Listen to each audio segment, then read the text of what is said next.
Здравейте, приятели, в канала WellArch. Днес ще покажа как да поправим грешка в Unity в REPL. За целта, например в REPL, щракваме с десен бутон и избираме свойства.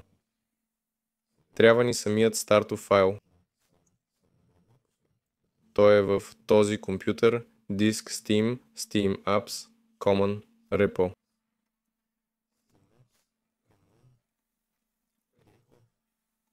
Щракваме с десен бутон върху файла, избираме свойства, после съвместимост и слагаме две отметки.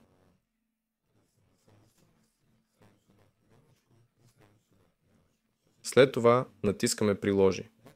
Ако това не помогне, търсим в Google Visual C++, избираме последната версия, при мен е 64 битова.